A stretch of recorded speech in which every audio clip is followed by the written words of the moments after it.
Durante la época medieval, el mundo mágico de Harry Potter era escenario de historias legendarias, duelos entre magos tenebrosos y avistamientos de dragones, rebeliones de duendes y fábulas memorables.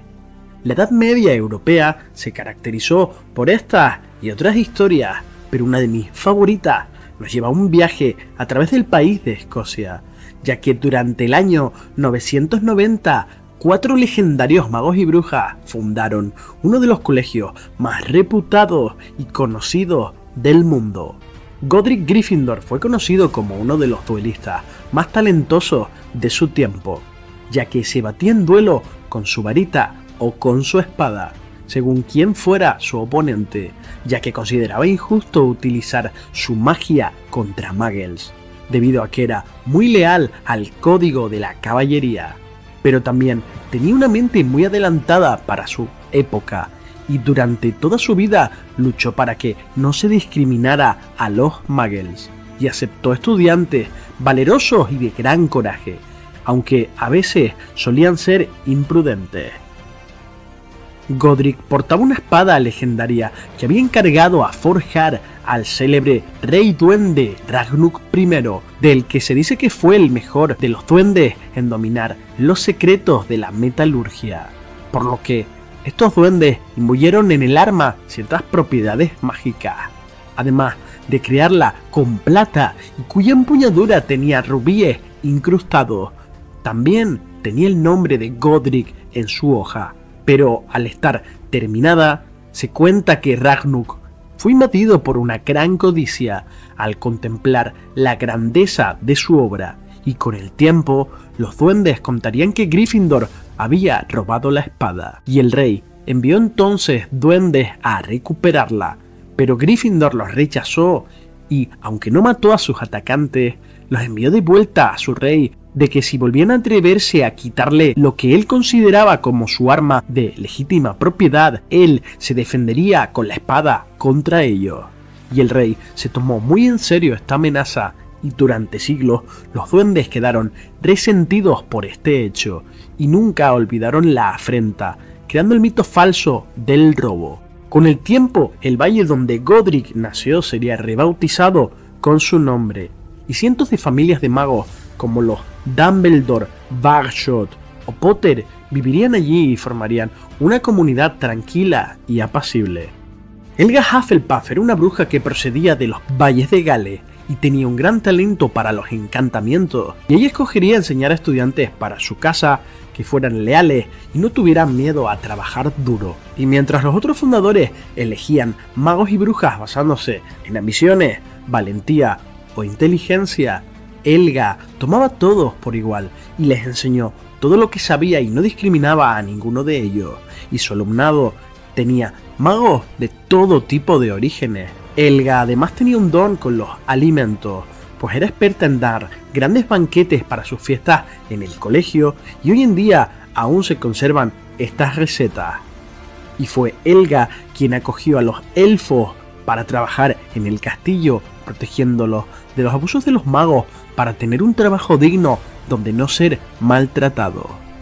Una de sus exquisitas copas doradas llegaría siglos después a manos de una bruja llamada Hepzibah Smith, que era una de sus descendientes, pero la reliquia sería profanada para convertirse en Horrocrux por Lord Voldemort.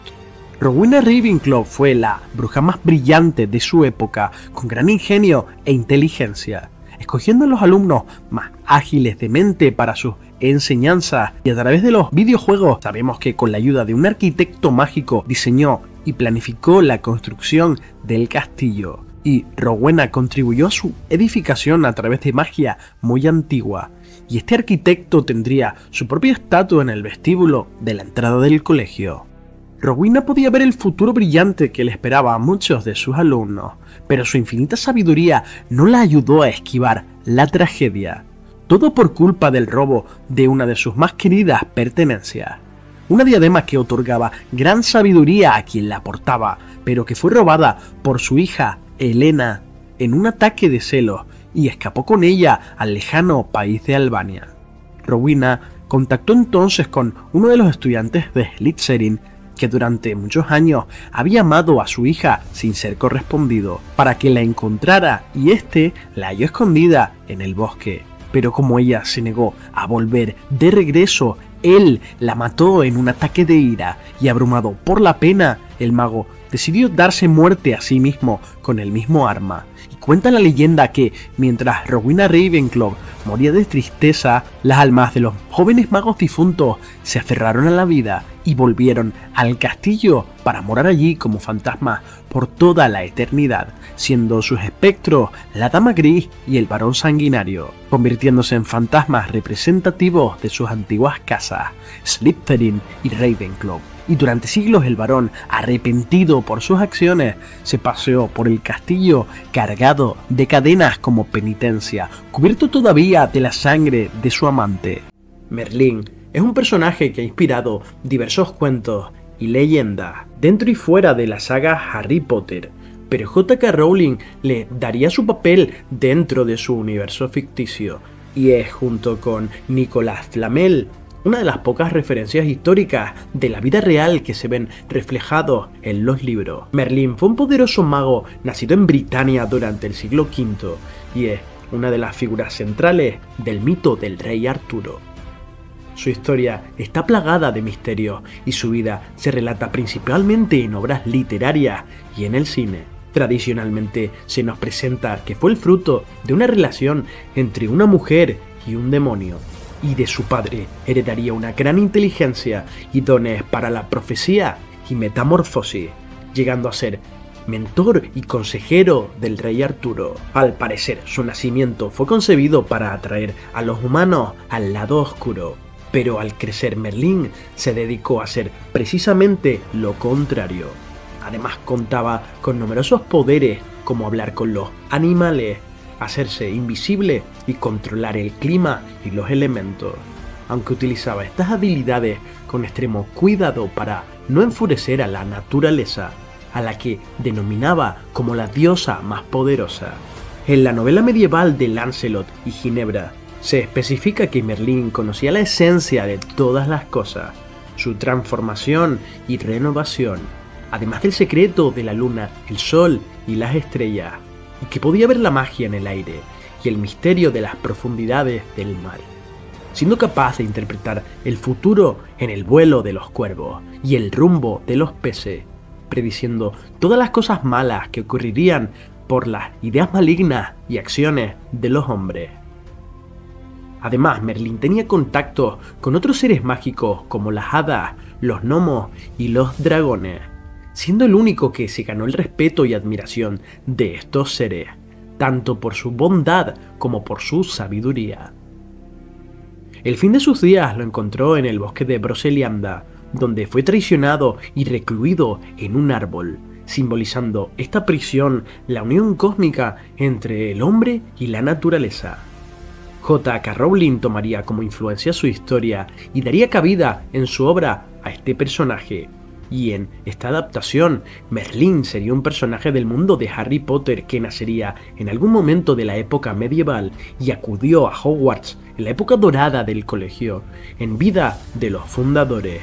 siendo seleccionado para la casa Slytherin y recibiendo clases del propio Salazar Slytherin. Y se cuenta que durante su estancia en el castillo fue el creador de numerosos acertijos y enigmas que luego de muchos siglos algunos alumnos encontrarían. Y se nos da mucha información sobre él en el juego de Hogwarts Mystery del año 2018, en el que Merlín descubrió en su etapa de estudiante las legendarias bóvedas malditas del colegio y la magia antigua que las rodeaba. Tres hermanos con un gran talento mágico se encontrarían frente a un río demasiado profundo y peligroso como para ser atravesado, por lo que, diestros en la magia como eran, hicieron aparecer un puente para cruzarlo, esquivando por tanto aquellas traicioneras aguas que les hubieran deparado un trágico destino. Pero en la mitad del puente una extraña figura les interrumpió el paso, un encapuchado de aspecto siniestro y esquelético, y según cuenta la leyenda, la propia muerte se les apareció, y estaba contrariada ya que todos los viajeros que pasaban por allí se ahogaban, por lo que, de forma muy astuta, felicitaría a los tres hermanos, ofreciéndoles un premio por haberla burlado. El hermano mayor, Antioch, le pidió la varita mágica más poderosa que existiera. Una varita digna de alguien que ha vencido a la muerte, por lo que ésta tomaría una rama de saúco y, fabricando una varita que durante siglos causaría un gran quebranto a la comunidad de magos de todo el mundo, dejando un rastro sangriento a su camino. El hermano mediano, Cadmus, que era muy arrogante, quiso humillar más a la muerte y le pidió el poder de devolver la vida a los muertos, por lo que se le fue concedida una piedra con esta capacidad. Sin embargo, el hermano menor, que era el más sensato de los tres, y desconfiando de la muerte, le pidió una forma de irse de allí sin que pudiera seguirlo, por lo que la muerte, de mala gana, le entregó su propia capa invisible, dejando continuar su camino a los tres hermanos. Con el tiempo esta historia se volvería leyenda y sería incluida en los cuentos de Videl el Bardo, un libro de cuentos con fábulas e historias mágicas que se le contaban a los niños magos. Los hermanos mayores tendrían un trágico final, pero el hermano pequeño llegaría a una edad avanzada, ya que la muerte no podía encontrarle, hasta que le regalaría su capa a su hijo, y entonces fue cuando Ignotus Peverell recibiría a la muerte como una vieja amiga y ambos se alejaron de la vida como iguales. Fueron pasando los siglos y la sociedad mágica continuaría avanzando, organizándose a nivel mundial, una confederación internacional en la que diferentes ministerios de magia promulgarían un decreto en 1689, a través del cual los magos tendrían que esconderse y guardar sigilo frente a los seres no mágicos, con la proclamación del Estatuto Internacional del Secreto Mágico, en el que se quería ocultar el mundo de los magos a la gente no mágica, algo que provocaría un grave conflicto diplomático entre países y que terminó por enviar a los magos a la clandestinidad, incluyendo diversas criaturas mitológicas que serían eliminadas poco a poco de la memoria de los muggles, tales como los centauros o los dragones. Una curiosidad es que en alguna ocasión la Confederación censuraría al ministro de magia británico Damocles Rowell, antepasado por cierto de uno de los actuales mortífagos, por sus políticas duras contra los muggles, por lo que no tardaría en ser revocado del puesto. Otra nueva norma se instauraría en 1750, ya que la Confederación agregaría una cláusula adicional al Estatuto del Secreto, en el que se detallaban las responsabilidades del ocultamiento de cada cuerpo gubernamental mágico y sus posibles castigos disciplinarios por incumplimiento. El origen de la prisión de Azkaban es difuso. Para explicarlo con exactitud tenemos que irnos a un artículo que J.K. Rowling, autora de esta maravillosa obra, publicó en el año 2015 y que actualmente se encuentra en el portal de Wizarding World. Podéis consultarlo, os invito a leerlo, os lo voy a resumir en este vídeo. En primer lugar, su nombre deriva de la prisión de Alcatraz y de la palabra hebrea Abaddon, que significa lugar de destrucción o profundidades del infierno. Se sabe que Azkaban existe al menos desde el siglo XV y que al principio no era una prisión realmente, sino una guarida de horrores de un poderoso mago tenebroso del que hablaremos más adelante. La isla se encuentra ubicada presumiblemente en algún punto del Mar del Norte y no existe ningún mapa, ni muggle ni mágico. De su ubicación exacta no se sabe mucho y se cree que fue creada con medios mágicos muy antiguos y arcanos. Era el hogar de uno de los magos oscuros más poderosos y peligrosos de todos los tiempos. Sabemos que se llamaba Egrithis y desconocemos su nacionalidad, pero lo que sí estamos seguros es que hay registros de que cometió enormes atrocidades en esta fortaleza. Era usuario de todo tipo de artes oscuras ya perdidas en el tiempo. Este mago oscuro atrajo hacia su isla una infinidad de incautos marineros muggles, a los que torturó y mutiló por puro placer, y no se sabe con certeza qué ocurrió entre sus muros durante la vida de este. Solo cuando este mago oscuro muere, todos los hechizos de ocultación desaparecen, y fue entonces cuando el Ministerio de Magia británico se pudo percatar de la existencia de esta isla, y quienes pudieron entrar e investigarla, en un primer momento se negaron en rotundo a contar lo que había allí, y solo se supo que la isla estaba llena de dementores, aunque desconocemos si el mago Egrithis los creó de alguna forma, quizás deformando y corrompiendo las almas de algunos muggles,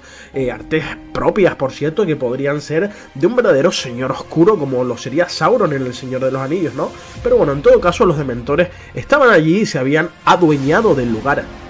Entonces se abrió el debate sobre qué hacer con Azkaban, dado que habían algunos que abogaban por destruirla, si bien no era para nada sensato, puesto que si privaban a los dementores de su lugar de residencia, podían invadir el continente, y esto sí que sería muy peligroso, puesto que eran criaturas poderosas e imposibles de matar.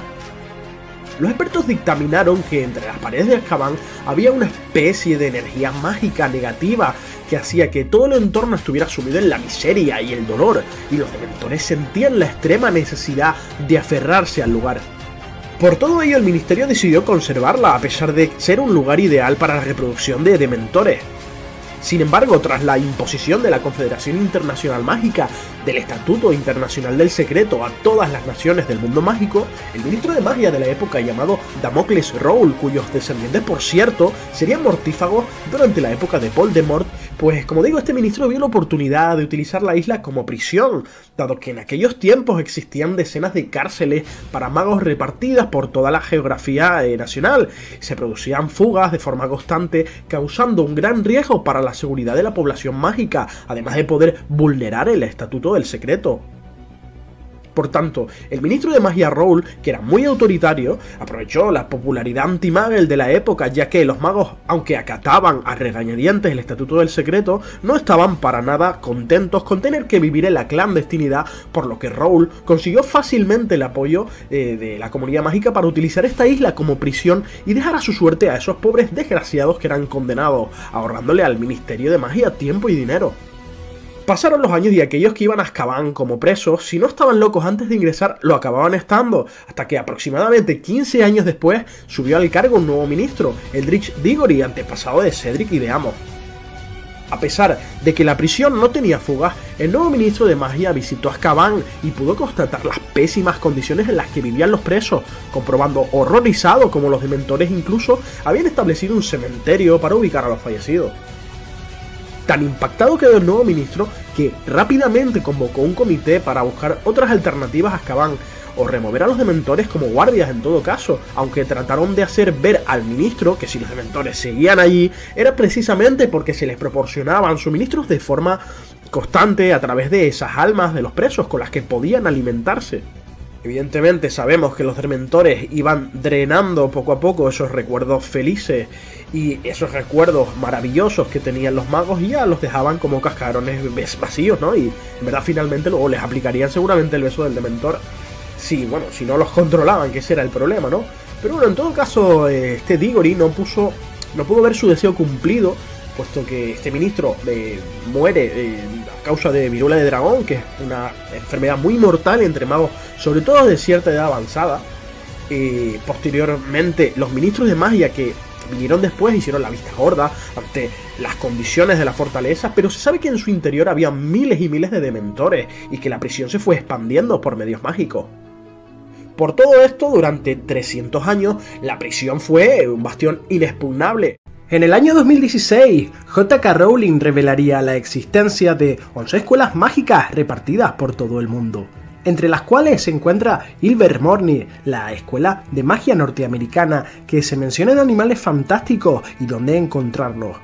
Un colegio de magia que esconde una apasionante historia detrás, ya que tiene la peculiaridad de que fue fundada por un Muggle junto con una descendiente directa de Slytherin, llamada Isolde Sayer, que atravesaría el océano Atlántico junto con los colonos europeos, huyendo de una terrible maga tenebrosa que portaba la varita del fundador de Hogwarts. El colegio Ilvermorny de magia y hechicería es la escuela mágica americana a la que acuden magos y brujas procedentes tanto de México como de Estados Unidos y se encuentra ubicada en el monte Greylock, en el estado de Massachusetts, estando protegida por infinidad de encantamientos mágicos que la ocultarían de miradas indiscretas, dado que durante el siglo XVIII la escuela protagonizaría una de las infracciones más graves de la historia del Estatuto Internacional del Secreto, ya que uno de sus exalumnos revelaría a un Muggle o Nomad su ubicación exacta, entre otros datos de la escuela, que llegaron al conocimiento de la comunidad Muggle,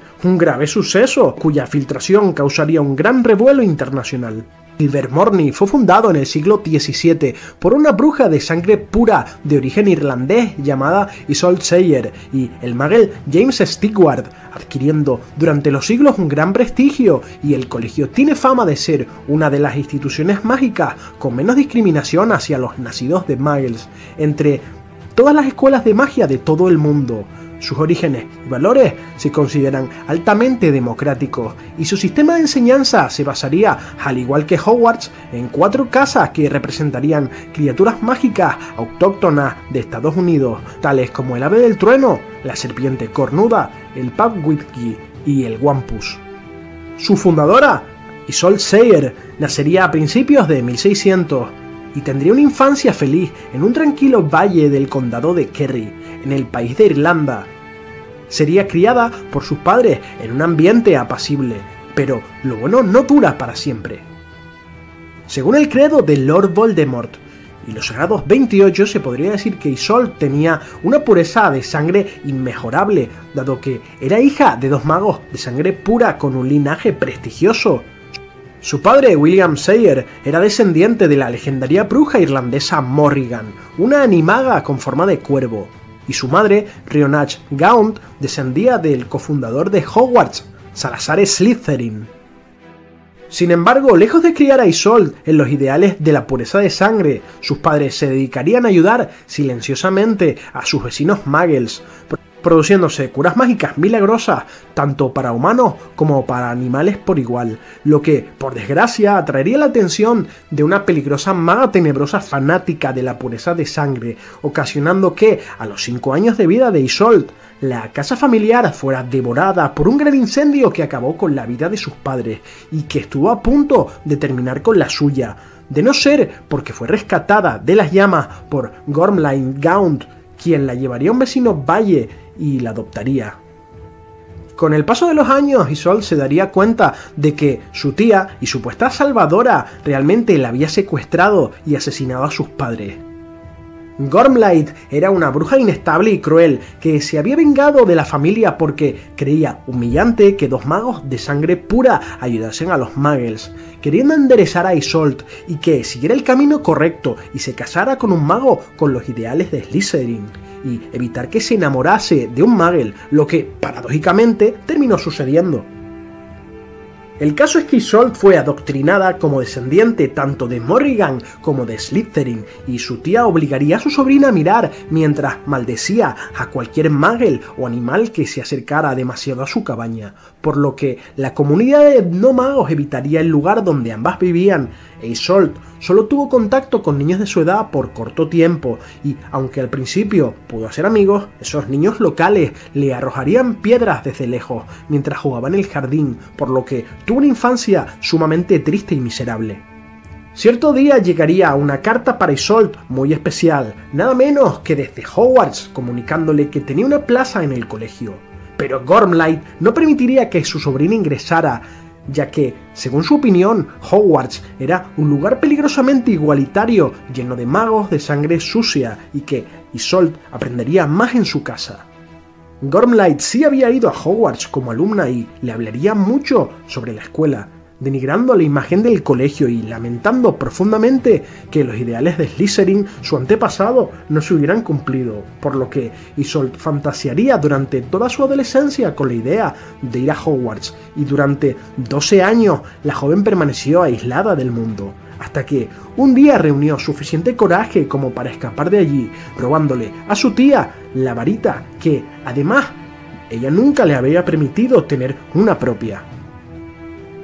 Además de robar la varita de Slytherin, durante su escape, Isolde solo se llevaría un broche de oro con forma de nudo gordiano que había pertenecido a su padre, y emprendió un viaje lejos de Irlanda para no volver jamás. Temerosa de la venganza de Gormlaith y conocedora de su habilidad para rastrear, Isolde se mudó a Inglaterra, pero tras enterarse que su tía estaba tras sus pasos, decidió abandonar el viejo continente y se cortaría el pelo y, haciéndose pasar por un niño muggle, zarparía al Nuevo Mundo en 1620 y llegaría a Estados Unidos junto con los primeros colonos muggles, que serían llamados Nomads por la comunidad mágica estadounidense. Isolde desaparecería en las montañas tras dejar a sus antiguos compañeros de viaje atrás, que pensaron que había muerto como tantos otros tras un duro invierno, pero la bruja no quería poner en peligro a los demás, ya que tenían miedo de que Gormlaith estuviera detrás de sus pasos para recuperar la varita de Slytherin, por lo que se vería forzada a vivir en soledad, y tras varias semanas tendría un extraño encuentro con dos criaturas mágicas peligrosas. Por una parte, vería como un oso delgado y alto, de pelaje plateado, atacaría a una criatura que parecía medio duende. Isolde estaba viendo, sin saberlo, como un siempre detrás, una bestia creada de manera accidental por magos, intentaba devorar a un Padwiki, pero la bruja consiguió repeler al agresor, y entonces se llevó a un refugio a aquella criatura herida, que la seguiría sin remedio debido a que estaba en deuda con ella por haberla salvado,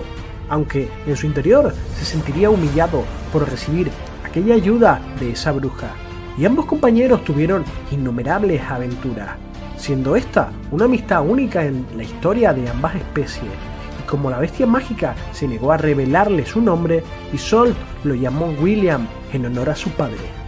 A lo largo del viaje se encontrarían con otros animales fantásticos autóctonos de Norteamérica, como lo fueron un dragón, Snallygaster y una serpiente cornuda, una de las criaturas más temibles del país, a la que, por cierto, William le tenía un especial terror, pero Isolde habló con ella en lengua Parcel, y el animal le diría que mientras la serpiente formara parte de su familia, sus seres queridos en el futuro estarían condenados. Una extraña profecía que ella no entendería hasta mucho tiempo después. En otra ocasión, los compañeros se vieron alertados por unos gritos de unos supuestos humanos muggles que habían sido asesinados por el mismo siempre detrás que había atacado a William con anterioridad. Pero en esta ocasión la bestia había tenido éxito acabando con los padres y estando a punto de devorar a dos niños pequeños que estaban ya gravemente heridos. Pero Isolde y William unirían fuerzas para eliminar a la criatura de forma definitiva. Y aunque William no quería ayudarles porque para él ayudar a los seres humanos iba en contra de su especie, Isolde los acogió y adoptó, decisión que haría que William la abandonase. Habiendo sacrificado por tanto a su único amigo por dos niños pequeños que tal vez no iban a sobrevivir, pronto descubriría que esos niños eran magos.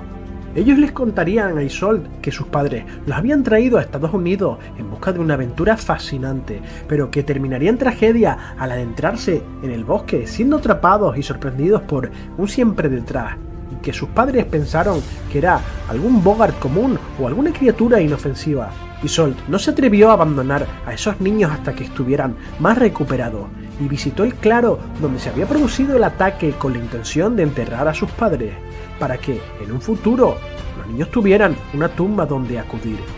Pero cuando llegó al lugar se encontró con un joven muggle llamado James Stewart, uno de los colonos con los que había viajado al Nuevo Mundo, que estaba enterrando, por cierto, a mano a los padres de los niños, examinando con cautela las dos varitas rotas de los magos, tomando la varita y agitándola. Cuando un muggle toca una varita, se produce una reacción mágica, rechazando al Nomag y mandándolo a volar, quedando inconsciente, por lo que Isolde también se llevaría a su refugio a este hombre para curarle, y ella no pudo ocultarle su condición de bruja, ya que usaba varias pociones para que se recuperara, aunque tenía pensado borrarle la memoria cuando estuviera mejor y enviarle de regreso a la colonia. Más adelante James le cogería cariño a los niños y construiría con Isolde una casa de piedra en la cima del monte Greylock y llamaron a su hogar Ilvermorny, pero cuando Isolde iba a desmemorizar a James, se dio cuenta de que se había enamorado de él y lo tomaría como esposo, adoptando a los pequeños niños como sus hijos adoptivos y formando una familia, algo que la serpiente cornuda le había anunciado. Isolde contaría a sus hijos sobre el colegio Hogwarts de magia y hechicería de Reino Unido que había aprendido de su tía, por lo que los niños anhelaban asistir al colegio y preguntaban con insistencia si podían regresar a Irlanda y esperar su carta, pero Isolde temía todavía la ira de Gormlaith, si bien les prometió que al cumplir los 11 años les encontraría unas varitas y comenzarían a estudiar magia en esa cabaña como escuela. La idea de que la escuela de Hogwarts tenía 4 casas arraigaría en Ilvermorny, por lo que Chadwick, Webster, que así se llamaban los niños, Isolde y James elegirían cada uno un animal. Chadwick eligió al ave del trueno como su símbolo. Isolde elegiría la serpiente de cuernos que los había visitado anteriormente. Webster, por su parte, elegiría al Wampu, que era una especie de pantera mágica. Pero William no se había encontrado con ninguna criatura mágica, y finalmente, a través de las historias de su mujer, elegiría al Padwidgie como su símbolo. Y así fue como las 4 casas de Ilvermorny fueron creadas. El 11º cumpleaños de Chadwick se acercaba, e Isolde no sabía cómo proporcionar la varita mágica que le había prometido,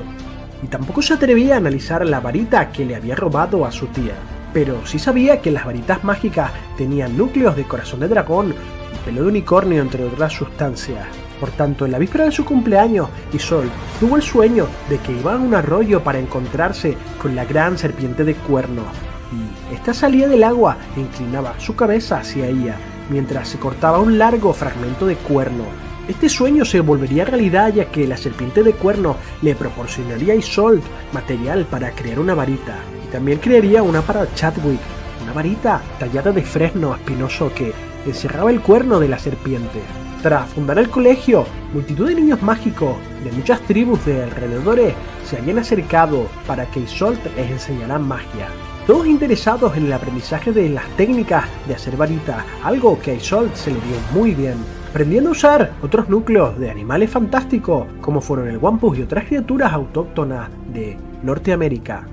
Y antes de 1634, la escuela había crecido más allá de los sueños más salvajes de la familia Isolde. La casa se iba expandiendo año tras año, y más estudiantes llegaban, y aunque la escuela era todavía pequeña, habían suficientes niños como para cumplir con el sueño de las competiciones entre las casas. Pero no todo era felicidad, ya que pronto llegaría la venganza de Gormlaith. La feliz familia no tenía ni idea del grave peligro en el que se encontraban, ya que todas aquellas noticias habían llegado incluso al país natal de Isolde sobre una novedosa escuela mágica establecida en Massachusetts. Y este rumor decía que la directora había sido apodada Morrigan por la famosa bruja irlandesa. Y Gormlaith escucharía este rumor y viajaría a Estados Unidos para ir tras su sobrina. Compraría una varita en Ollivander y se decidiría a atravesar el mar y llegar junto con otros colonos, tal y como había hecho Isolde. Rastreando poco a poco los rumores, conseguiría llegar a la misma escuela y tenía la intención de destruir Ilvermorny y raptar a las hijas que Isolde había tenido con William. Tras llegar al gran edificio de Ilvermorny, desde la oscuridad en la cima del monte Greylock, Gormlaith enviaría una poderosa maldición que contenía los nombres de James y de Isolde, lo que les obligó a caer en un profundo sueño. Esta bruja era sumamente poderosa, ya que con una sola palabra de lengua Parcel, la varita que había servido Isolde tan fielmente durante muchos años se estremeció y se volvería inactiva. Y en todos los años que había vivido con ella, Isolde nunca había sabido que tenía en la mano la varita de Salazar Slytherin, uno de los fundadores de Hogwarts, y que contenía un fragmento de un cuerno de serpiente mágica, ni más ni menos que un basilisco. La varita había sido enseñada por su creador a dormir cuando así se le indicara, y este secreto había sido transmitido a través de los siglos a cada miembro de la familia Slytherin que la poseía. E Isolde no lo sabía porque había sido una varita robada. Entonces Gormlaith se encontraría en la casa con Chadwick y con Webster, que ya eran 2 adolescentes. Tampoco contaba con que los núcleos de sus varitas fueran del cuerno de una serpiente cornuda, y estas no se volverían inactivas cuando Gormlaith habló en Parcel. Todo lo contrario, ya que sus núcleos mágicos vibraron con el sonido de la lengua antigua y reconocieron la lengua Parcel al percibir el peligro para sus amos. Comenzaron a emitir una nota musical baja, exactamente como los sonidos que emite una serpiente con cuernos en peligro. Los 2 chicos se despertaron y saltaron a la cama, y Chadwick miraría instintivamente a través de la ventana y vería a Gormlaith Gaunt acercándose con las peores intenciones. Durante el siglo XVIII se produciría una filtración masiva respecto a la existencia de la ubicación del MACUSA, es decir, el Ministerio de Magia estadounidense. Además, fue revelado también el secreto del colegio Ilvermorny de magia y hechicería, por lo que Tras casi exponer al mundo mágico a los muggles, el Macuso se enfrentaría a una censura casi humillante por parte de la Confederación Internacional de Magos, en el que la propia ministra del momento sería requerida para una investigación pública en la que admitiría que no estaba segura de si todos los Nomads que conocieron esta información habían sido desmemorizados.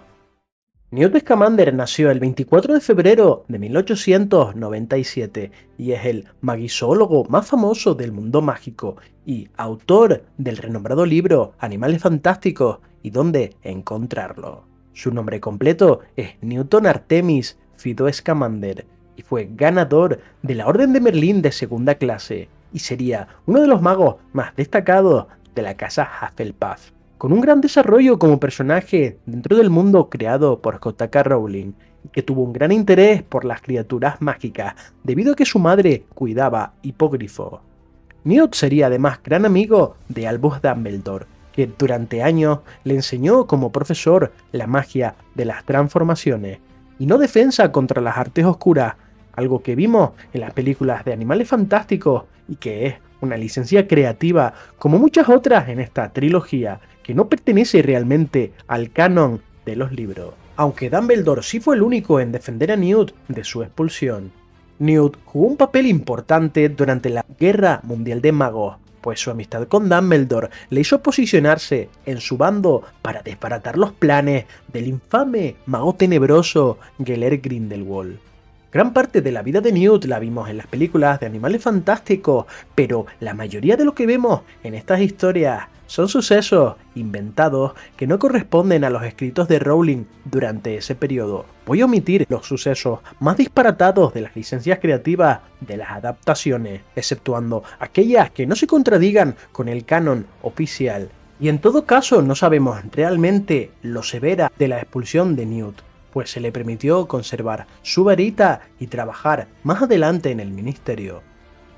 A principios de 1940, Newt alcanzó la mayoría de edad en el mundo mágico, es decir, 17 años, y durante ese mismo verano estalló la Primera Guerra Mundial en el mundo de los muggles. Involucró a muchos países europeos, y aunque el Ministerio de Magia británico quiso restringir las acciones de los magos para evitar infracciones masivas del Estatuto Internacional del Secreto, esto no evitó que miles de magos ayudaran discretamente a los muggles. Y Newt participó en el Frente Oriental bajo un programa confidencial del ministerio que pretendía experimentar con dragones Iron Belly ucranianos como armas de batalla. Pero este programa fue cancelado, ya que los dragones solo respondían ante Scamander. Newt continuaría ligado al Departamento de Regulación y Control de Criaturas Mágicas, aunque esto no impresionó a su familia, que estaba más orgullosa de su hermano Theseus, que era un héroe de guerra por su papel en el conflicto, combatiendo a magos tenebrosos que servían a los enemigos de su país y que desarrolló una gran carrera como auror del ministerio. Tras la guerra, Newt continuó ejerciendo sus labores como empleado del ministerio, hasta que tomó la decisión de viajar por el mundo buscando nuevas especies mágicas, y escribió un libro en el que documentó cada uno de sus descubrimientos, que muchos años más adelante su libro sería estudiado en colegios mágicos de todo el mundo. Newt se volvió célebre por visitar cientos de países de los 5 continentes, recolectando información sobre las criaturas que le apasionaban y aprendiendo más sobre ellas, ganándose la confianza de estos animales fantásticos. Y dentro de su maleta utilizó el encantamiento de extensión indetectable, un hechizo muy avanzado que se utilizaba para expandir el espacio interior de un objeto sin alterar sus dimensiones externas. Y allí Newt creó una especie de granja donde poder albergar a una enorme colección de animales mágicos. A mediados de los años 20, Newt llegó a Nueva York, donde esperaba tener una breve visita en el país, pero tras conocer al muggle Jacob Kowalski, este abrió su maleta por accidente, liberando a varias criaturas en la ciudad, provocando un gran alboroto en el que tuvo que intervenir el Magicongreso Único de la Sociedad Americana, es decir, el Ministerio de Magia estadounidense, abreviado el MACUSA. Y estos hechos son los que conocemos en la primera película de Animales Fantásticos, donde Newt conoce a su futura mujer, Tina Goldstein, y a su hermana Queenie. Newt además se encuentra con un Oscurial proveniente del joven Credence, que más adelante se revelaría ser sobrino de Albus Dumbledore, y Newt ayudó a derrotar a Percival Graves, un alto funcionario del MACUSA, cuya identidad había sido usurpada por el mago tenebroso Gellert Grindelwald, que estaba siendo buscado internacionalmente por sus crímenes. Debido al revuelo causado por sus animales fantásticos, Newt ayudó al MACUSA a borrar los recuerdos de los Muggles gracias a la ayuda del ave del trueno que vemos en la película, diluyendo una sustancia en la lluvia de una tormenta que permitió que los Nomarks olvidasen todo lo ocurrido, aunque el MACUSA le revocó el permiso para viajar y le reprendió por sus acciones. Con esto terminaría la primera película de Animales Fantásticos, dentro de los sucesos más importantes y verosímiles en relación con el canon oficial, y poco después suceden los hechos de los crímenes de Grindelwald. Y durante este periodo, en 1927, el libro de Newt había sido un éxito en venta y ya era utilizado en Hogwarts. Pero una antigua amenaza resurgiría y Grindelwald no tardaría mucho en escapar de su cautiverio en Nueva York, aprovechando su traslado a Europa, y con él portaba la legendaria varita de Sauco, que le hacía todavía más poderoso de lo que ya era, pues solo Albus Dumbledore podía competir contra su poder, y ajeno al escape de Grindelwald, Newt viajaría nuevamente a América, ya que el MACUSA le seguía denegando el permiso para poder viajar con libertad, pero se le ofreció un pacto para obtenerlo, si aceptaba un puesto como Auror para buscar a Credence, que había sido dado por muerto meses atrás, y también para ayudar a detener a Grindelwald, pero Newt no aceptó, ya que no quería estar atado a ningún ministerio, y su hermano le anunció que tarde o temprano debería elegir un bando, pues se acercaba otra guerra, pero esta vez entre los propios magos, pues Grindelwald planeaba un nuevo orden mundial y desplazar a los Muggles del poder. Newt se marchó del ministerio y, a pesar de encontrarse bajo vigilancia, alguien convocó el hechizo Nebulus, por lo que los aurores que le seguían le perdieron la pista y Dumbledore se le apareció para pedirle ayuda, pues tenía para él una misión que cumplir en Francia: encontrar a Credence y desentrañar los misterios de un siniestro complot que involucraba a familias de magos de sangre pura, pues al parecer una extraña profecía estaba surgiendo sobre un miembro perdido de la familia Lestrange, que implicaba a Leta, la amiga de la infancia de Newt, a la que él había protegido de la expulsión durante su tiempo en Hogwarts. Aunque Newt se resistía a intervenir en el conflicto de Grindelwald, aceptó ir a París, y este viaje le deparó a Newt muchas aventuras, y allí pudo encontrarse en lugar seguro con Queenie Goldstein y Jacob Kowalski, y en la ciudad también se encontraba Tina, que estaba buscando a Credence, y Newt también pudo conocer al famoso Nicolas Flamel, que los ayudó a salvar París de la destrucción ocasionada por Grindelwald, que estaba reclutando magos para su ejército, y tras lograr que Credence se uniera a su bando, Grindelwald desató una oleada de fuego maligno que a duras penas pudo ser evitado por las fuerzas conjuntas de Newt y sus amigos. En la película vemos como el escarabajo de Newt consigue robarle a Grindelwald un colgante con el que Dumbledore y él habían hecho un juramento de sangre que protegía al mago tenebroso del ataque de Dumbledore, pero en los libros no tenemos constancia de esto, y en las Reliquias de la Muerte se nos especifica que Dumbledore aplazó su enfrentamiento debido a su pasado traumático y que Albus tenía miedo de rememorar la muerte de su hermana Ariana, que había fallecido debido a un duelo entre tres magos, Aberforth, Grindelwald y el propio Dumbledore, que en su juventud trazaría un plan de dominación del mundo Muggle en el que Albus y Grindelwald se convertirían en líderes de una revolución contra el estatus que ocupaban los magos. Pero tras la muerte de Ariana, Albus se alejó de esas ideas y con el tiempo comprendería que estaba equivocado. Y en el fondo Dumbledore no deseaba encontrarse con Grindelwald, pero no por miedo hacia él, pues ambos estaban igualados en destreza, sino por la vergüenza de saber si había sido él el mismo causante de la muerte de su propia hermana. Esto se especifica literalmente en el capítulo del limbo en el libro de las reliquias de la muerte, y es la versión oficial de los libros, puesto que este pacto de sangre, como ya he dicho antes, es otra de las tantas licencias creativas de los directores de las películas. Dumbledore, por tanto, aplazó este encuentro durante muchos años, hasta que el mundo mágico emitió un clamor popular y las acciones de Grindelwald eran demasiado horribles como para que Albus siguiera siendo la vista gorda. Aunque en la película de los secretos de Dumbledore vemos una trama política donde Grindelwald casi logra hacerse con el puesto de presidente de la Confederación Internacional de Magos.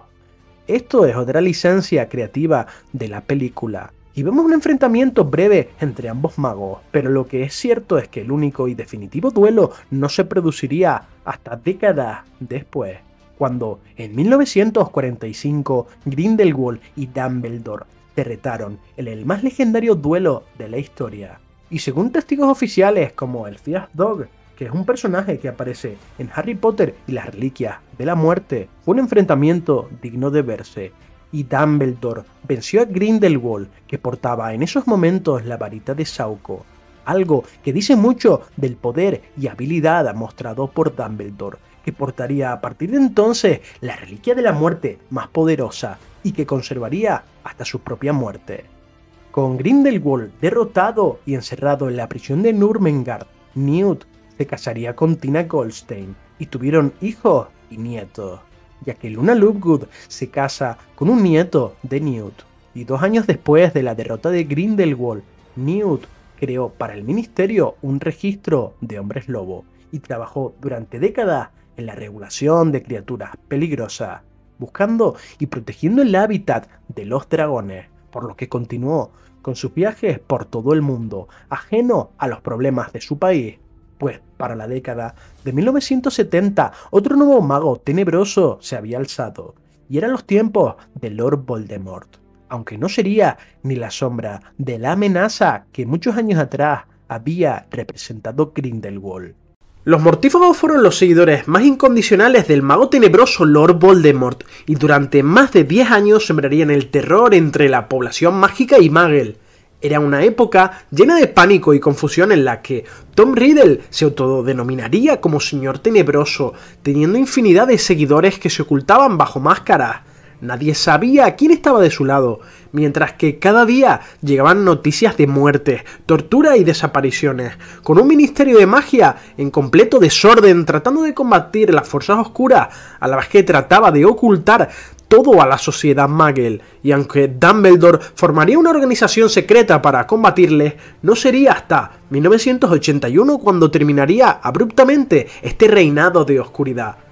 Una peligrosa rebelión contra el orden establecido en la que los mortífagos ganaron una fama terrible pero grandiosa. En sus inicios Rowling concibió a este grupo bajo otro nombre, llamándolos Caballeros de Walpurgis, basada en la obra de teatro de Fausto del dramaturgo alemán John Goethe, que narraba los rituales que celebraban magos y brujas, un hecho de la cultura popular que inspiraría a la autora a crear esta organización de magos tenebrosos. Este grupo tendría su origen en la ficción del mundo mágico a través del núcleo de amistades y compañeros de colegio de Tom Riddle durante su etapa en Hogwarts. Durante los años 40 y en algún punto entre su quinto y sexto año, Tom se enteraría de su origen como miembro de la familia Gaunt, momento en el que comenzó a sentir la pesada carga de ser el heredero de Slytherin. Y él, que nunca había sido nadie más que un huérfano sin historia, empezaría a soñar con alcanzar la grandeza y poder, abriendo la Cámara de los Secretos, causando varias atrocidades en Hogwarts sin que se pudiera asociar su autoría en estos hechos delictivos. Tom revelaría su origen a su círculo interno de amistades, que comenzarían a seguirle todavía con más fervor, comenzando en este momento una búsqueda de la inmortalidad que le llevaría a crear sus Horrocruxes, tras consultar el libro de secretos de las artes más oscuras y preguntar también al profesor Slughorn sobre esta magia tenebrosa, matando poco después a unos muggles que eran su familia paterna, así como culpar de esos hechos a su tío Morfin Gaunt, que le profesaba un odio extremo hacia los Riddle, ya que la madre de Voldemort y el heredero Muggle habían tenido un hijo, manchando para siempre el honor de su familia de sangre pura. El hecho es que Voldemort comenzó a ascender en el poder y en los años posteriores, al salir del colegio, decenas de alumnos admirarían sus acciones, que iban siempre encaminadas a purificar la raza de los magos y conquistar Reino Unido, un noble fin según el punto de vista de los sangre pura, por lo que casi la totalidad de las familias pertenecientes a los Sagrados 28 se unirían a sus fuerzas o al menos simpatizarían con su causa. A fin de cuentas, ese joven Tom Riddle había sido admirado durante años, siendo un alumno ejemplar, prefecto, premio anual, condecorado por servicios especiales al colegio, un mago talentoso y respetado que incluso había aspirado nada más salir de Hogwarts a ser profesor de defensa contra las artes oscuras, que presumiblemente tenía un futuro brillante, y aunque durante años se especuló con que haría carrera en el ministerio y que en el futuro llegaría a ser ministro de magia, Tom Riddle decidiría optar por un camino muy diferente, mientras el bondadoso Albus Dumbledore renunciaría al puesto por aceptar su tentación hacia el poder. Lord Voldemort daría rienda suelta a su ambición sin limitación alguna. Y así fue como durante esos primeros años Voldemort estaría rodeado por un grupo algo variopinto de personas ambiciosas como él, que deseaban alcanzar la gloria, y también magos y brujas más débiles que buscaban protección, como quizás sería el caso de Peter Pettigrew, y aunque muchos de ellos se harían llamar amigos de Tom Riddle, estaba claro que el Señor Tenebroso solo tenía aprecio por un ser vivo, que no era otro que su serpiente Nagini, ya que prefería hacer las cosas importantes él mismo y solo. A Voldemort le acompañaría una primera generación de mortífagos, entre los que se encontraban miembros de las familias de magos más selectas, como fueron los Avery, Malsiver y Lestrange, todos ellos compañeros de Tom en el colegio. Y Voldemort señalaría a sus más cercanos servidores con la marca tenebrosa, que sería tatuada en el brazo izquierdo de cada uno de ellos, como muestra de lealtad y símbolo de aquel que no debía ser nombrado. También serviría para convocar a sus tropas en caso de necesidad.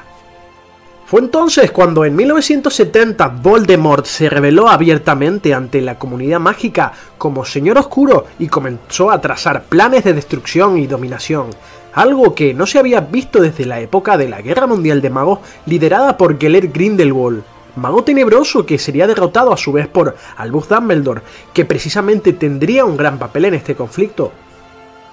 La revolución orquestada por Voldemort llevaría a un total colapso del Ministerio de Magia en pocas semanas, ya que los mortífagos se valían de las maldiciones imperdonables, especialmente hacían uso de la maldición Imperius, con la intención de desestabilizar al ministerio, que apenas podía combatir en dos frentes, uno contra los mortífagos que estaban en la sombra y que no se sabía exactamente su paradero, y otro ante el masivo encubrimiento que tenía que realizar para que los Muggles no se enteraran de lo que estaba pasando, ya que los mortífagos atacaban a personas no mágicas y terminaban con sus vidas por puro placer ante la aprobación y deleite del Señor Tenebroso. Fue tal la situación de caos generada que Albus Dumbledore tuvo que entrar en el conflicto y en respuesta a esta creciente amenaza formaría la Orden del Fénix para combatir a los mortífagos directamente. Por tanto, en esta lucha activa se le unirían algunos aurores del ministerio como Alastor Moody, y durante los 10 años que duró la guerra, la Orden recibiría a nuevos miembros como los Merodeadores y la familia Longbottom. El Ministerio y la Orden trabajaron entonces conjuntamente para combatir la insurrección de Lord Voldemort, y poco a poco las fuerzas parecían igualarse, pero los mortífagos intensificaron su trabajo, y fue aquí cuando la guerra se volvió más sangrienta, comenzando a desaparecer algunos miembros de la Orden, y familias enteras de magos fueron casi exterminadas, imperando todavía más el desorden ante el aumento de brutalidad de los mortífagos, e incluso haciendo dudar de las lealtades de familiares y amigos ante la sospecha de resultar ser un espía, como pasó con Remus Lupin. Pero por si fuera poco, Voldemort también buscó alianzas con bestias y criaturas mágicas como los gigantes y los hombres lobo, además de usar a los Inferi, muertos reanimados mediante magia. Y ante esta situación desesperada, el jefe del Departamento de Seguridad Mágica, Barty Crouch Sr., autorizaría a los aurores a emplear las maldiciones imperdonables, de forma que los clanes de los gigantes caerían derrotados y sus supervivientes condenados a la clandestinidad, además de que muchos mortífagos fueron asesinados, aunque Voldemort cada día ganaba más seguidores en una guerra que no parecía tener fin. Pero toda historia tiene su final, así que, en los peores días de la guerra, una bruja con el don de la clarividencia llamada Sybil Trelawney lanzaría una profecía anunciando que Voldemort sería derrotado por alguien que todavía estaba por nacer, siendo concebido por 2 miembros de la Orden del Fénix que habían desafiado a Voldemort 3 veces. Esta profecía llegaría incompleta a manos del Señor Tenebroso a través del mortífago Severus Snape, y Voldemort rápidamente dedujo que los padres de esta criatura podían ser los Potter, ya que el niño nacido sería de sangre mestiza como él. Pero Snape le rogaría que no matara a su madre, ya que él estaba enamorado de ella. Y aunque el Señor Tenebroso le prometió no terminar con su vida, Snape no se fiaba de él, y acudiría ante Albus Dumbledore, ofreciéndose a ser un doble espía con tal de que la Orden protegiera a Lily Evans, teniendo desde ese momento Snape un papel clave al ser el hombre de confianza de los principales líderes de ambos bandos de la guerra. Dumbledore les indicó a los Potter que pasaran a la clandestinidad y se protegieran mediante el avanzado encantamiento Fidelio, que tenía el efecto de esconder una información secreta dentro de una sola mente, escondiendo esa información dentro de la mente de una persona que recibía el nombre de Guardián del Secreto, siendo imposible de encontrar lo que se guarda a menos que el guardián opte por divulgarlo. Esto significaba que incluso si Voldemort registraba el Valle de Godric, jamás encontraría a los Potter, salvo que el guardián propuesto, Sirius Black, revelara su paradero. Sin embargo, Sirius rechazaría hacerlo, ya que pensaba que el enemigo podía sospechar de él, así que convenció a los Potter de escoger a Peter Pettigrew, que tenía un perfil mucho más bajo. Así que nadie sabía quién era realmente el guardián de los secretos de los Potter, ya que ni siquiera Remus Lupin o Albus Dumbledore conocían este secreto. Desgraciadamente, Peter Pettigrew era un traidor que acabaría revelando el paradero de James y Lily a Voldemort, que viajó al Valle de Godric el 31 de octubre de 1981 y lo sorprendió allí sin sus varitas, terminando con la vida de James inmediatamente, pero ofreciéndole a Lily la posibilidad de vivir si se apartaba de la cuna del pequeño Harry, algo a lo que no accedería, por lo que Voldemort la mató y luego dirigió su varita hacia Harry. Pero había algo con lo que el Señor Tenebroso no contaba, y era la protección de una magia antigua cuya fuente era el amor, algo que Tom Riddle jamás tuvo ni se molestó en comprender, por lo que la maldición asesina le rebotaría, trayendo consigo la destrucción de su cuerpo físico y provocando su caída, adhiriéndose sin saberlo un fragmento de su alma al pequeño Harry y provocándole la cicatriz en forma de rayo en la frente del niño. Entonces el espíritu de Voldemort se fumó, y aunque seguiría atado a la vida por sus horrocruxes, su derrota desataría el caos entre sus seguidores, que fueron asesinados o encarcelados, aunque hubieron otros como Lucius Malfoy que renegaron de él y dirían que fueron manipulados mediante la maldición Imperio. Por otra parte, el pequeño Harry Potter sería recogido por Hagrid y Albus Dumbledore y llevado junto con Minerva McGonagall al número 4 de Private Drive, residencia de sus últimos familiares Muggles, aunque esto ya forma parte de otra historia y sabemos que Voldemort y sus mortífagos volverían próximamente.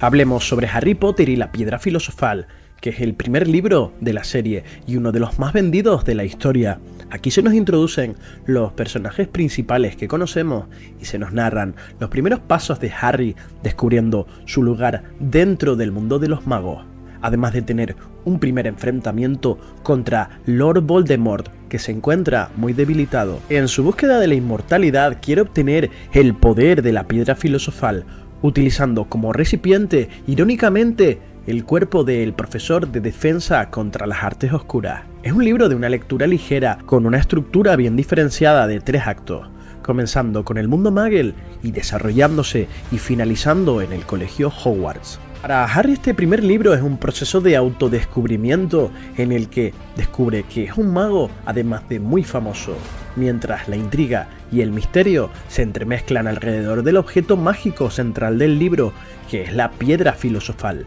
En cada libro veréis cómo hay un objeto o lugar místico que se convierte en el eje de su correspondiente entrega, y la dramática del libro es realmente simple, ya que Harry identifica rápidamente quiénes son los buenos y los malos, aunque se equivocaría con Severus Snape. Pero el libro también se centra en la felicidad, ya que aunque Harry queda huérfano de sus padres, siempre busca ser feliz. Esto se opone a la búsqueda del poder del Señor Tenebroso, que ansía el elixir de la vida eterna, una búsqueda que se frustró con el sacrificio del amor de los padres de Harry. y en adelante el amor será una fuerza capaz de detener el poder de Voldemort, y según dice la profecía que veremos 4 libros después, el amor será un poder que Tom Riddle jamás entenderá o conocerá. Y aunque Harry no tiene a sus padres, encontrará buenos amigos y sobre todo la figura de Albus Dumbledore, el mago más poderoso del mundo, que siempre lo protegerá. Al final del libro vemos como Harry se siente tentado por el Señor Tenebroso, que le ofrece unirse a él y juntos traer de vuelta a sus padres. Harry, que durante el libro fantasea con la idea de tener de vuelta a Lily y James, debido a la visión que le muestra el espejo de Oesed, no duda en ningún momento en hacer lo correcto y se enfrenta a estas promesas de poder y grandeza. Y ante estas mismas promesas tiene que lidiar también durante la ceremonia de selección, pues rechaza estar en Slytherin, según él porque no era lo correcto. Y en este sentido considero que Harry es mejor incluso que Dumbledore, porque Harry jamás eligió el poder sino hacer lo que era justo. La Piedra Filosofal, por tanto, es una novela ideal para que la lean los más jóvenes, puesto que enseña coraje y capacidad de adaptación frente a los problemas adversos. En orden cronológico sigue Harry Potter y la Cámara Secreta, y aquí la trama se vuelve más oscura, puesto que una legendaria cripta de horrores ha sido abierta por el heredero de Slytherin, uno de los fundadores del colegio, para acabar con los alumnos hijos de Muggles. Y durante este curso, varios alumnos van siendo petrificados, dejando en entredicho la autoridad de Dumbledore como director. Y Harry se verá señalado como posible culpable, puesto que es hablante de lengua parcel, algo mal visto en el mundo mágico, aunque este detalle ya lo vimos en Harry Potter y la Piedra Filosofal. La segunda entrega es una lectura que puede ser algo aterradora para niños pequeños, puesto que Harry escucha susurros homicidas a través de los muros del colegio, en una trama más adulta en la que se nos presenta el racismo existente dentro del mundo mágico, comenzando a mostrar el ideario que llevó a un joven Tom Riddle a convertirse en el mago más peligroso de su país, siguiendo las ideas de su antepasado Salazar Slytherin. Aquí se nos enseña que Harry comienza a esculpir su personalidad heroica y a través de sus decisiones vemos cómo se abre paso entre las acusaciones y mentiras, y él mismo zanja el problema de la Cámara Secreta antes de que hayan víctimas mortales. En este libro se nos presenta el entrañable pero cuestionable personaje de Dobby y un misterioso diario que es capaz de tener vida propia, y son muchos los elementos que conectan con la sexta entrega, ya que en El Misterio del Príncipe también hay un libro cuestionable y se nos amplía más el pasado de Voldemort. Nuevamente se nos presenta el tema de la moralidad, puesto que Harry miente cuando lo considera necesario al infiltrarse en la casa común de Slytherin utilizando la poción multijugos, rompiendo muchas normas del colegio, aunque en este caso el fin justifica los medios, puesto que logran detener al heredero de Slytherin, y cuando Harry llega por error al callejón Nocturne se nos muestran elementos que aparecerán precisamente en El Misterio del Príncipe, como la tienda de Borgin y Burkes, el armario evanescente, la mano de la gloria, además del collar de ópalos maldito, y todo esto se nos describe en el libro. Vemos como la amenaza de Voldemort en esta ocasión es más real. Uno de sus recuerdos ocasionará un gran daño al colegio, pero es una historia simple, y aunque se da a entender que derrotar a Voldemort es sencillo, en realidad no lo es, puesto que hasta el momento solo hemos visto una pequeña sombra de lo que fue su poder. El Prisionero de Azkaban es uno de los mejores libros de la saga, ya que combina diversos elementos que enriquecen nuestro conocimiento sobre el mundo mágico, y aunque tiene un grave error argumental, a través de sus páginas conocemos más sobre los padres de Harry Potter, ya que además de presentarse el mapa del merodeador, conocemos a Sirius Black, un peligroso asesino que en realidad fue traicionado por Peter Pettigrew, y conocemos también a los merodeadores, misteriosos estudiantes con un gran talento mágico que exploraron todos los entresijos y misterios del colegio Hogwarts. Mientras que Harry tendrá que enfrentarse a sus propios miedos encarnados en la figura de los Dementores, los seres más aterradores del mundo mágico, a la vez que se nos expande el bestiario de criaturas mágicas y se nos enseñan las profecías y augurios de la materia de adivinación. Por otra parte, el giratiempo ocupará un papel fundamental en el desenlace del libro, y Harry aprende un poderoso hechizo avanzado para defenderse contra los dementores, demostrando que es un mago de gran talento, convocando un Patronus corpóreo que muchos adultos no son capaces de hacer.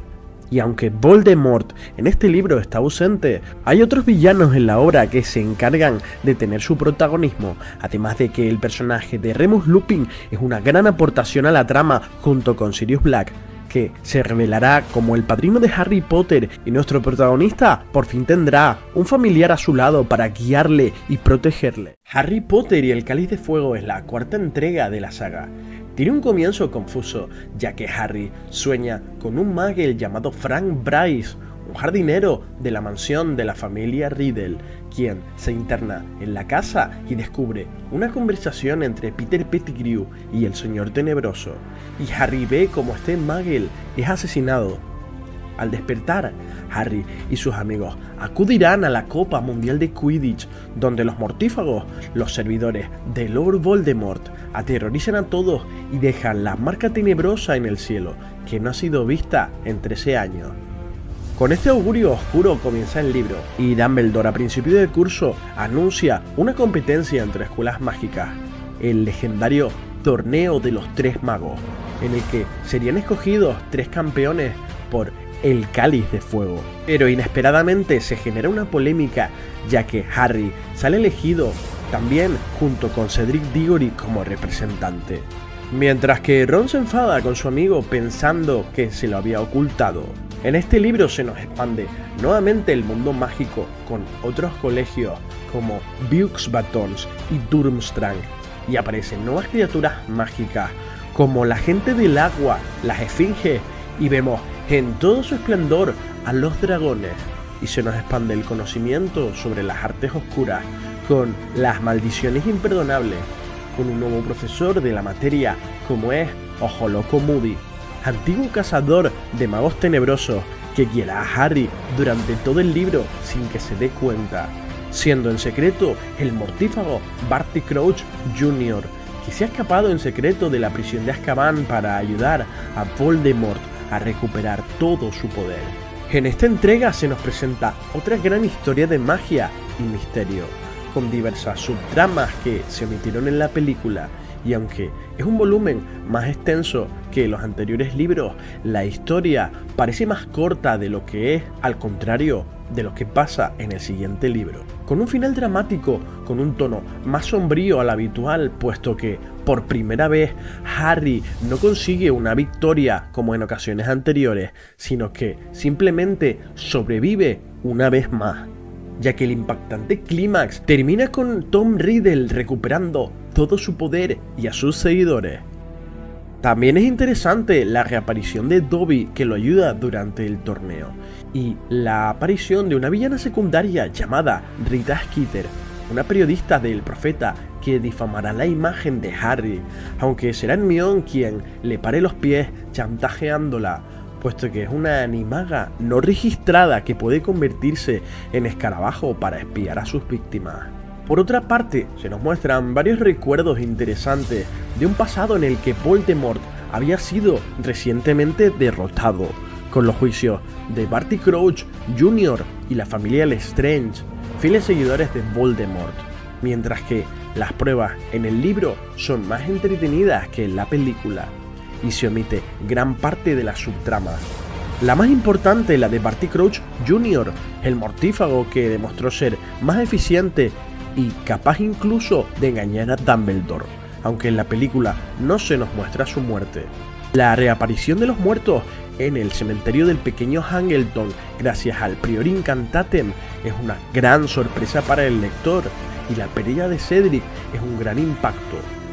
Las pociones también juegan un papel fundamental durante la obra, debido a la utilización del Veritaserum y las reiteradas ocasiones en las que Barty, disfrazado de Ojo Loco, utiliza la poción multijugo. Sin embargo, la negligente muerte de Barty a manos de un dementor por descuido del ministro de magia y su negativa a creer el regreso de Voldemort hará que el mundo mágico salga muy perjudicado y que el Señor Tenebroso campee a sus anchas durante todo un año.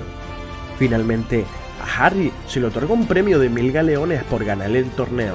una auténtica fortuna que primero ofrece a los padres de Cedric, negando a aceptarlo. Pero Harry, que no necesita el dinero, se lo entrega a los gemelos Weasley para que cumplan con su sueño de abrir una tienda de broma, demostrando una vez más su generosidad y agradeciendo que le hayan dado el mapa del merodeador en el curso anterior. Harry Potter y la Orden del Fénix nos introduce un clásico de los relatos de aventuras a través de una siniestra profecía referida a nuestro protagonista, donde se nos revela que Harry está destinado a ser el único con poder para derrotar a Lord Voldemort, estando marcado por el Señor Tenebroso para cumplir un glorioso destino. Sin embargo, la profecía es ambigua y pudo referirse tanto a Harry como a Neville Longbottom, aunque según Dumbledore fue el propio Tom Riddle quien despejó esas dudas, ya que no escogió a un sangre pura según su credo, sino a un sangre mestiza como él, reforzando las palabras de Dumbledore en el segundo libro, en las que decía a Harry que somos quienes somos por nuestras elecciones. Y en este libro encontramos muchos temas como el heroísmo, la muerte, la pérdida, además de un mensaje político de autoritarismo por el propio Ministerio de Magia, quien acusará a Harry y a Dumbledore de ser unos farsantes. También la educación tiene un papel importante con la aparición de la odiada Dolores Umbridge, una espía del ministerio que entra al colegio Hogwarts como profesora de defensa contra las artes oscuras para supuestamente reformar el colegio, pero su desempeño como profesora es totalmente teórico y patético. Umbridge es introducida en el colegio para impedir que Dumbledore reclute alumnos a su causa, puesto que el ministro, en su enfermiza obsesión por aferrarse a su cargo, pensará que Albus Dumbledore quiere dar un golpe de estado, sustituirlo y derrocarlo. En el anterior libro vimos cómo Voldemort recuperaba todo su poder y Harry escapaba nuevamente de sus garras. Y desde ese momento, Albus Dumbledore haría público durante su discurso en el Gran Comedor que el Señor Tenebroso había regresado, retomando viejas amistades, y en muy pocos meses, la Orden del Fénix, una organización secreta que ayudó a combatir los mortífagos en el pasado, volvía a estar activa con diversas personalidades del mundo mágico, Aurores, personal del ministerio, fiel a Dumbledore y Harry, además de algunos profesores de Hogwarts como Snape y McGonagall. Sirius Black había regresado al país para consolar a Harry al final del torneo de los Tres Magos tras la muerte de Cedric. Volvería a su hogar de Grimmauld Place y le ofrecería la casa a la Orden como base secreta, y la protegería con el encantamiento Fidelio, de forma que solo Dumbledore podría revelar la ubicación como guardián del secreto. Albus enviaría una comitiva a buscar a Harry tras el ataque de los dementores, y el grupo, encabezado por Alastor Moody, lo llevaría a la casa de los Black, donde Harry pudo conocer mucho más sobre la infancia de su padrino. Y en el libro aparece un extraño guardapelo que emite un sonido horripilante. Siendo tratado como una reliquia familiar de los Black, pasaría inadvertido para la trama, ya que había muchos objetos siniestros y recuerdos en esa casa, aunque más adelante descubriremos que había sido traído allí por Regulus Black, el hermano de Sirius, y que ese objeto era un Horrocrux. En la quinta entrega vemos cómo se desarrolla la misteriosa Sala de los Menesteres, que había sido mencionada en los anteriores libros como una sala legendaria que atendía todas las necesidades de quien la encontrara. Y allí Harry y sus amigos encontrarían un refugio seguro y fundarían una organización estudiantil con la que poder practicar defensa contra las artes oscuras, ya que ese año tenían unos exámenes muy duros que decidirían su futuro académico. Aunque esta organización es descubierta y Dumbledore, para proteger a sus alumnos, decide autoinculparse y confirmar las sospechas del ministro de magia. Pero cuando lo intentan arrestar y llevar a Azkaban, el director se esfuma delante del ministro y los Aurores, demostrando su gran poder, y aunque Dolores Umbridge queda a cargo del colegio, no duraría mucho tiempo como directora. La confrontación final del libro se trata de un falso rescate, ya que Harry tiene una visión de Sirius siendo torturado por Voldemort en el departamento de misterio, Un sueño que podía haber sido evitado si Harry le hubiera hecho caso a Dumbledore, puesto que, antes de irse, Albus le insistió en que practicara oclumancia, el arte de cerrar tu mente a la legeremancia, con la que Voldemort podía acceder a su mente y de la que Snape era experto también. En el libro hay varias tramas interesantes, como el escape de Azkaban por parte de peligrosos mortífagos. La más destacada, Bellatrix Lestrange, que incapacitó a los padres de Neville. También está la reaparición de los dementores, las salas secretas del Ministerio de Magia, como la Cámara de la Muerte, y la primera confrontación directa de Harry y sus amigos contra un grupo de mortífagos, y el duelo final entre Dumbledore y Voldemort. Y se nos da mucha información sobre la primera guerra mágica en la que los padres de Harry y Neville combatieron 3 veces a Voldemort y sobrevivieron. En el libro de Harry Potter y el misterio del príncipe podemos encontrar 4 recuerdos de vital importancia para entender las motivaciones del Señor Tenebroso a la hora de realizar sus Horrocruxes, entre los cuales podemos encontrar un recuerdo de un joven Tom Riddle buscando sus orígenes y llegando a la casa de los Gaunt, últimos descendientes del linaje de Salazar Slytherin. Son un total de 4 recuerdos esclarecedores que se nos van brindando a lo largo de las páginas del libro del misterio del príncipe, por lo que acompáñame a este viaje al pasado. Sería Albus Dumbledore el encargado de estas investigaciones para recolectar estos recuerdos que le darían un esbozo del plan enemigo que había labrado Voldemort, y se acercaría enormemente a conocer los planes del Señor Tenebroso, que durante sus últimos años en Hogwarts había tramado este siniestro plan para alcanzar la inmortalidad.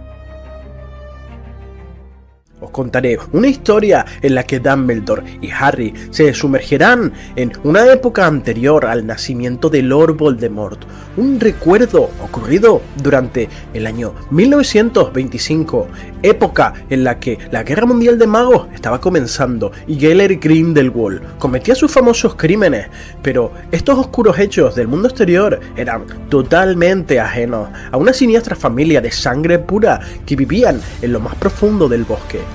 Pero antes de continuar te pido que te suscribas a mi canal si te gusta el contenido que hago sobre la saga Harry Potter. Durante la primera semana del curso de Harry, en su 6º año, Dumbledore le haría llamar a su despacho para enseñar una misteriosa lección, ya que el director, sabiendo que le restaba un año de vida por culpa de la maldición del anillo que había encontrado ese verano, decidiría que era el momento propicio para que Harry conociera parte de la información que le había sido ocultada. Específicamente, uno de los motivos por los que Voldemort había atacado a los Potter 15 años atrás, adentrándose en los más insondables recuerdos y memorias para sacar una serie de conclusiones que les llevarían a acercarse a una terrible verdad que pocos conocían. Compartiendo Dumbledore ciertas sospechas, y aunque Harry apostaba porque esas teorías se convertirían en realidad, el director confesó que, aunque era más inteligente que la mayoría, sus errores también tendían a ser igual de graves, confesando finalmente que tenía que ver con la profecía y que lo ayudaría a sobrevivir. El primero de los recuerdos mostrados por Dumbledore los llevarían al pensadero, y Harry palideció ya que 2 años atrás lo había utilizado sin su permiso y recordó con amargura lo desagradable, aunque instructiva, que fue aquella travesura. Y Dumbledore le explicó que vería los recuerdos de Bob Ogden, un empleado del Departamento de Seguridad Mágica del Ministerio, que justo antes de morir le reveló un oscuro secreto y juntos entrarían en el pensadero para llegar a una zona rural, y vieron cómo el mago se dirigía hacia el pequeño Hangleton, un nombre tristemente conocido por Harry, ya que era el pueblo donde el Cáliz de Fuego lo había llevado a Elias Cedric, el lugar maldito en el que el Señor Tenebroso había recobrado su poder. En un estrecho sendero rodeado por un oscuro bosque, Harry pudo ver en un edificio escondido, lleno de musgo y mugre, del que salió una desagradable y fría voz que decía en lengua Parcel, advirtiendo de que el mago no era bienvenido. Aquel hombre era en verdad horripilante, y en la puerta de la casa había clavada una serpiente. Y entonces Bob Ogden sería atacado, pero un anciano de aspecto grotesco saldría de esta casa, ya que había oído que estaban recibiendo una visita de un empleado del ministerio. siendo este anciano el señor Gaunt, y juntos entraron en la casa. Ogden venía a visitar a Morfin, el primogénito de la familia, que había cometido una infracción de la ley utilizando magia delante de un Muggle, y dentro de la casa se encontraba también una joven de aspecto andrajoso y de rostro pálido, visca y poco agraciada como su hermano. Se llamaba Mérope, cuya familia pensaba que era una Skibb por su escaso talento con la magia, o al menos no lo demostraba, motivo por el cual la tenían como criada. El señor Gaunt trataría severamente a su hija delante del empleado del ministerio, ya que a Mérope se le había caído una olla y este, al ver que ella la recogía con sus manos, le echó en cara que para qué tenía su varita y que no tenía que hacer las cosas como si fuera una sucia Muggle, escandalizando a Ogden, que se ofreció a ayudarla, informando además al señor Gaunt de que su hijo sería citado para una vista disciplinaria.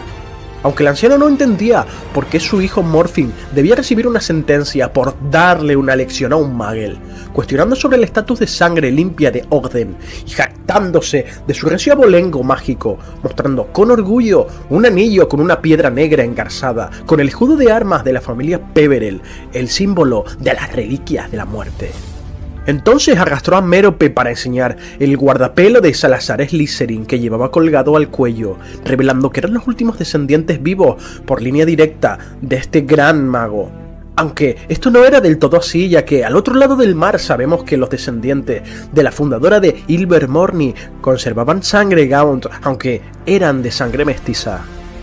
Ogden le indicó que los antepasados de ninguno de ellos tenían que ver con el asunto de su visita, ya que Morfin había utilizado un hechizo provocándole urticaria al Muggle. Y Morfin se rió, aunque el anciano le diría en Parcel que guardara silencio, diciendo que seguramente el Muggle había recibido tratamiento del ministerio y que su memoria había sido borrada, por lo que aquello no tenía importancia, algo que hizo enfadar gravemente a Ogden. Y el señor Gaunt le dijo que tenía cara de ser partidario de los Muggles. En ese momento, cerca de la casa, se escucharía el sonido de unos caballos y la voz de una joven preguntándose qué hacía aquella casa allí. Sería respondida por la voz de otro Muggle llamado Tom, diciendo que todo el valle les pertenecía exceptuando aquella casa, que era de un vagabundo llamado Gaunt, cuyo hijo estaba loco. Morfin quiso atacarle, pero su padre se lo impidió, y Tom se daría cuenta de que había una serpiente clavada en la puerta, dirigiéndose a la mujer como: querida, vámonos de aquí, y juntos abandonaron el lugar. Y Morfin, hablando en Parcel con su hermana, le diría que, en todo caso, nunca la hubiera querido a ella, algo que enfureció a Sorbolo Gaunt, que no podía creer que su hija se fijase o intentara coquetear con un sucio Muggle. Ese había sido el motivo del ataque de Morfin, algo que hizo perder los estribos a Sorbolo, que cerró sus manos alrededor del pobre cuello de su hija. Y Ogden saldría a su defensa lanzando un conjuro a Sorbolo, que salió volando, pero Morfin, cuchillo en alto, comenzó a lanzar hechizos hasta que Ogden pudo escapar de la casa. Tras finalizar aquella dantesca escena, Harry preguntaría a Dumbledore qué había pasado con la chica, y el director le contó que sobrevivió, que Ogden trajo aurores del ministerio poco después y que padre e hijo fueron arrestados tras ofrecer mucha resistencia, siendo procesados por el Wizengamot, y el hijo sería condenado a 3 años en Azkaban, pues era reincidente, mientras que Sorbolo tuvo una condena de 6 meses por herir a varios empleados del ministerio, y Harry, al escuchar ese nombre, tuvo un escalofrío al deducir con horror que aquella era la familia de Lord Voldemort. Y Dumbledore le indicó también que había visto a su padre, aquel apuesto y rico Muggle del que Mérope estaba enamorada. Si bien Harry no pudo entender cómo acabaron casándose, Dumbledore le recordó sobre la condición de bruja de Mérope y que Voldemort había nacido bajo la influencia de un filtro de amor.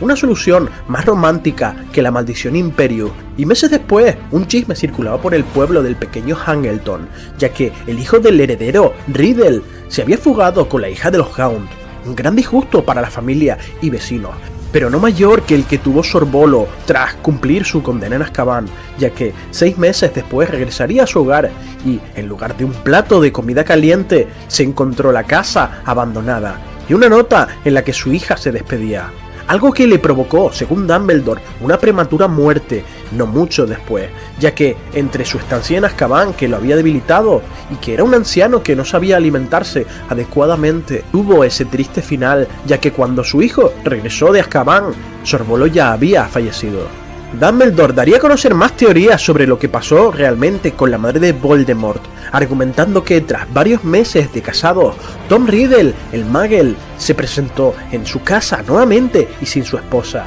argumentando que había sido seducido y aunque sospechaba que la magia podía haber tenido algo que ver, no lo diría públicamente. Y Dumbledore pensaba que Tom había abandonado a Mérope estando embarazada, que cierto día la mujer, con la esperanza de que Tom, tras tanto tiempo, la acabara amando, dejó de darle el filtro de amor, ya que aunque no la quisiera, creyó que se quedaría por el bien del niño. Pero se equivocaba, ya que nada más perder su afecto, la abandonó, ni se molestó en saber que había sido de su hijo.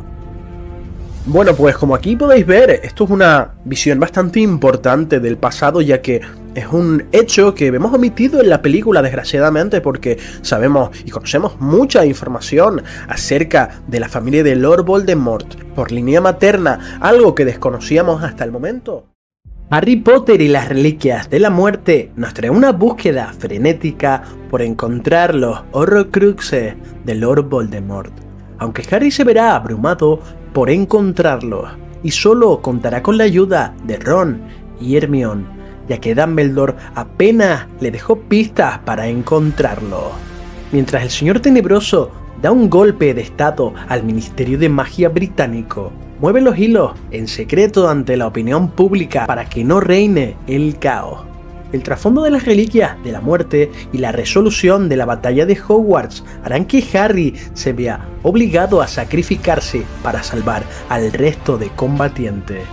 mientras extiende, sin saberlo, un arcano hechizo de protección mágica que hará que el amor impida que mueran más de sus amigos, tal y como hizo su madre Lily cuando él era un niño.